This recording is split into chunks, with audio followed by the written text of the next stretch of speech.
Jarvis, start recording. Oh God, start recording right now. Uh, okay, okay. I'm in my car. I'm in the parking garage at Capitol Hill, and Jesus, I don't even know where to start. I just met Marcus Rhodes, the person Elizabeth warned me about. And I also just met someone who might be the first honest person I've encountered in this entire nightmare. I need to document this while it's fresh, because what I learned today, my entire life has been a lie. Every choice I thought I made, every relationship, every job rejection, every success, it's all been managed, controlled by him. Marcus Rhodes has been watching me since I was born.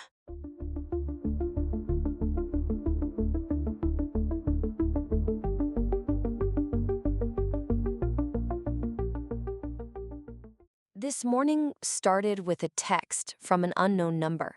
Just an address. Victrola Coffee on Capitol Hill, 10 a.m., and I think it's time we talked. I knew it had to be Marcus Rhodes. I got there early, tried to prepare myself, but nothing could have prepared me for what happened. He knew things about me that... How do I even explain this? He brought me coffee, oat milk latte, not because he asked what I wanted, but because he knew. He'd read an article I wrote months ago about sustainable agriculture where I mentioned it in passing. That's when I should have known something was wrong. Let me play you part of what happened. I had my phone recording in my pocket. Tyler's death was a tragedy, Emma. But it wasn't murder. It was a desperate man making a desperate choice. Elizabeth fed him paranoid theories, made him believe enemies were everywhere. And what do you do with people's pain, Marcus? Because sitting here, offering me coffee and compliments while my friend is in the morgue, this feels pretty twisted too. What I do with people's pain, I help them understand it, channel it. Your father was drowning in guilt over your mother's accident. I simply showed him how to transform that into purpose. He knew my father personally, had worked with him before the 2008 crash, and the way he talked about it, like he was doing my family a favor. But that wasn't the worst part. The worst part was what came next. Everyone is a problem to be solved, Emma. The question is whether we solve them with intention and care, or let chaos decide for us. I've been protecting you from that chaos your entire life. You've been watching me, manipulating my entire life? Those job rejections, the relationships that mysteriously fell apart, that was you? I eliminated variables that would have caused you pain. Every person I removed from your path was a calculated decision for your well-being. I ran. I literally ran out of that coffee shop, but not before he said something that I can't stop thinking about. He said, Elizabeth's truth leads to war, that people will die for her version of transparency. And sitting here now, trying to process what just happened, I have to ask, what if he's right? What if the truth really is too dangerous?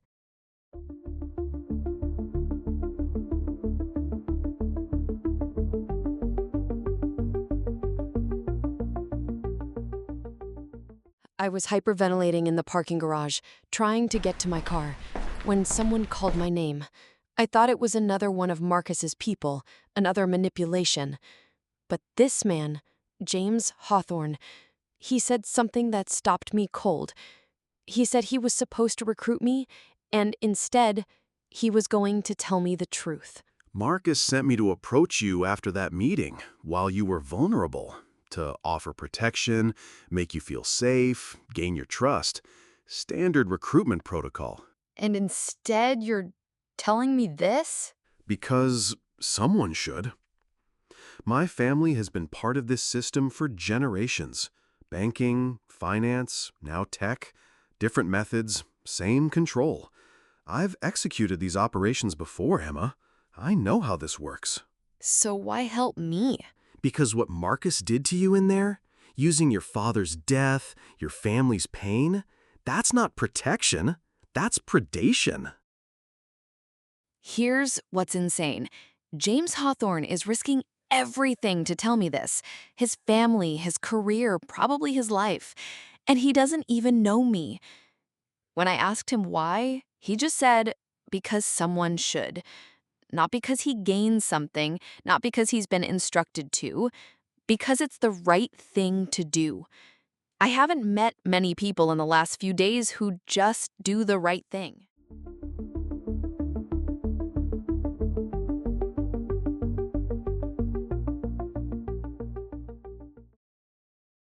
James came back to my apartment. We spent hours going through documents, Elizabeth's historical papers and records from his own family. The Hawthorne Bank was one of the founding institutions of what became this system. They have records going back to the 1800s. Banking records, but also what James called social impact assessments. Listen to this. This is from an 1890s document. Acceptable loss quotas for economic adjustment periods. 10 to 15% of affected population may experience severe financial distress for the benefit of overall market stability. They kept statistics on how many people they were willing to sacrifice. They called it natural adjustment to market forces. James told me something that made everything click. The 2008 crisis wasn't a failure. It was a success. A controlled demolition to eliminate financial independence in specific communities and create dependency. My family wasn't collateral damage. We were targets.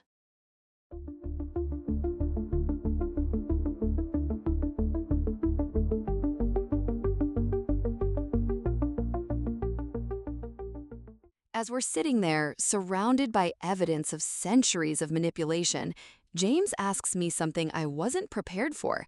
He said, "What if the real problem isn't choosing between Marcus's control and Elizabeth's transparency? What if it's that both approaches assume people can't govern themselves?"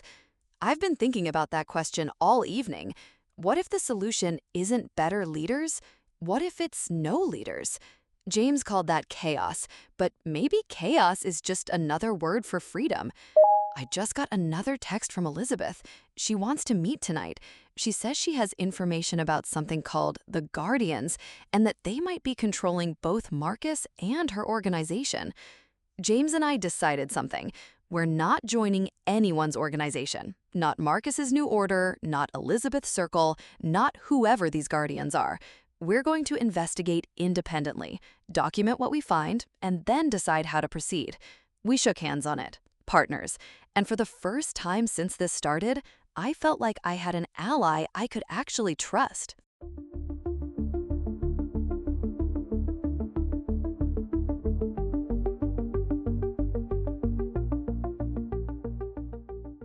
I'm about to meet Elizabeth. James is coming with me.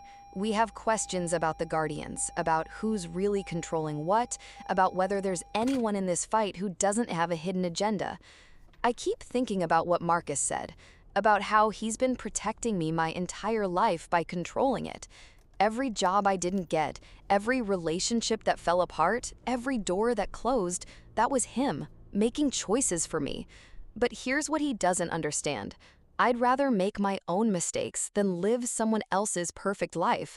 I'd rather fail on my own terms than succeed on his. James said something today that stuck with me.